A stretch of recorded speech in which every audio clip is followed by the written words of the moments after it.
Fala aí, galera!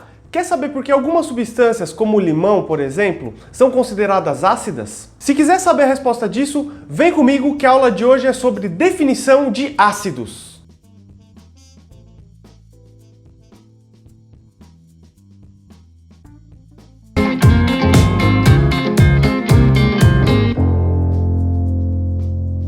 Existem três teorias sobre ácidos e bases, a de Arrhenius, Bronsted-Lowry e Lewis.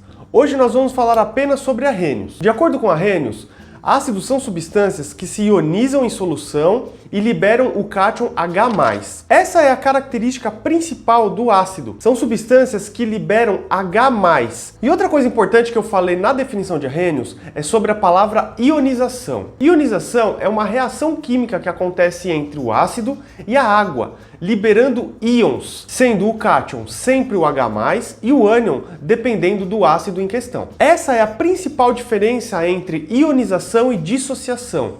Na dissociação, nós temos a separação de cátions e ânions que já existem. Já na ionização, nós temos a formação de íons, uma vez que os ácidos são substâncias que fazem ligação covalente. Portanto, não tem íons presentes na ligação. E agora eu vou mostrar para vocês como fazer essa ionização. E para representar a ionização dos ácidos é bem simples. Você vai escrever a fórmula química do ácido e da água. Lembrando que aqui o ácido ele vai ionizar e vai liberar o cátion H+. Esse cátion H+ reage com a molécula de água e forma o cátion hidrônio, H3O+, que é a característica dos ácidos. Além disso, também é liberado o ânion correspondente que está ligado ao hidrogênio do ácido. A ionização pode ser de duas maneiras, total e parcial. Na ionização total, você vai escrever a fórmula química do ácido e a fórmula química da água. Aqui você tem que levar em consideração quantos hidrogênios são ionizáveis. Ou seja, se eu tenho 2 hidrogênios, eu vou precisar de 2 moléculas de água. Sendo assim, 2H+ serão ionizados, vão reagir com a molécula de água e vão formar 2 cátions hidrônio. Lembrando aqui que a carga do ânion é referente à quantidade de hidrogênios. Se você tem dúvida nisso, assista esse vídeo que fala sobre ligações iônicas, que você vai entender a inversão das cargas em uma ligação como essa. Já nas ionizações parciais, nós temos que levar em consideração individualmente cada H+ que é ionizado. Utilizando o ácido sulfúrico como exemplo, faremos da seguinte maneira.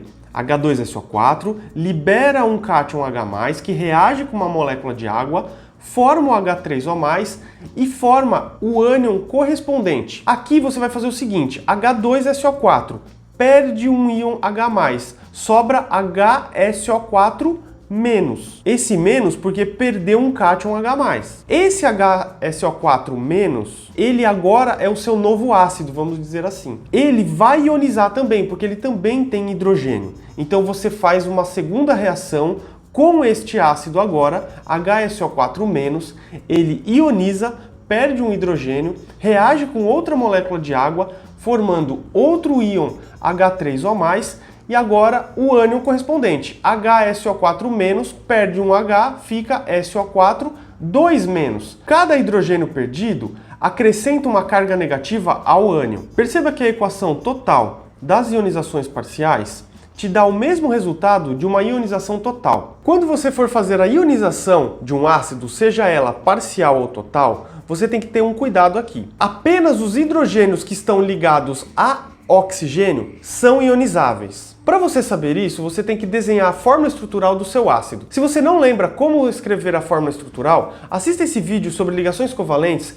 que você vai conseguir relembrar todos esses conceitos. Para exemplificar, eu vou utilizar o ácido sulfúrico, H2SO4, e o ácido fosforoso, H3PO3. No ácido sulfúrico, nós temos o enxofre como átomo central, fazendo 2 ligações covalentes coordenadas com 2 átomos de oxigênio, e outras 2 ligações covalentes com outros átomos de oxigênio, e esses fazem ligações com os átomos de hidrogênio. Perceba que os 2 átomos de hidrogênio estão ligados aos átomos de oxigênio, portanto são ionizáveis. Já no ácido fosforoso, H3PO3, o fósforo é o nosso átomo central, ele faz uma ligação covalente coordenada com um átomo de oxigênio, 2 ligações covalentes com outros dois átomos de oxigênio, que fazem ligações com os hidrogênios. Entretanto, um dos hidrogênios está ligado diretamente ao fósforo. Os ácidos também têm algumas classificações. A primeira delas é em relação à presença ou não de oxigênio. Os ácidos que não possuem oxigênio são chamados de hidrácidos. Já os ácidos que possuem oxigênio na sua molécula são chamados de oxiácidos. Outra classificação dos ácidos é em relação à força que ele tem. Quando a gente fala de força de um ácido, é o quanto ele consegue se ionizar, é o grau de ionização. Imagine que você tenha 100 moléculas de algum ácido.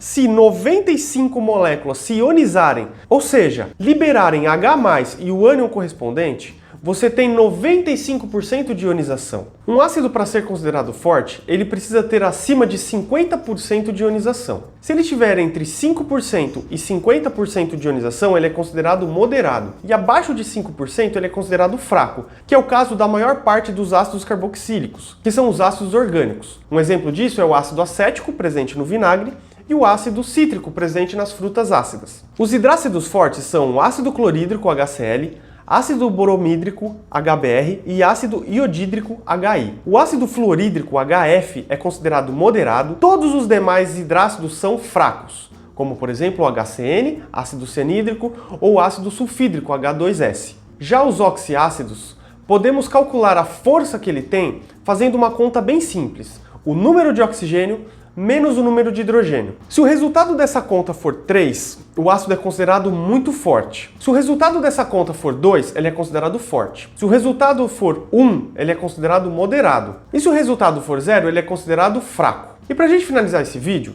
é importante a gente dizer que todo ácido, quando está ionizado em solução, ele é condutor de corrente elétrica, ou seja, ele forma soluções eletrolíticas. Isso porque ele se ioniza e forma cátions e ânions, forma íons. Se você pegar, por exemplo, a molécula de açúcar, que faz ligação covalente, ela não libera cátions e ânions em solução, portanto ela não conduz corrente elétrica. Entretanto, os ácidos, mesmo fazendo ligação covalente, ele tem essa característica de se ionizar em solução, reagindo com a água e formando cátion e ânion. Sendo assim, eles conduzem corrente elétrica. E é isso aí, galera! Espero que tenham gostado desse vídeo. Se curtiram, deixa o seu like.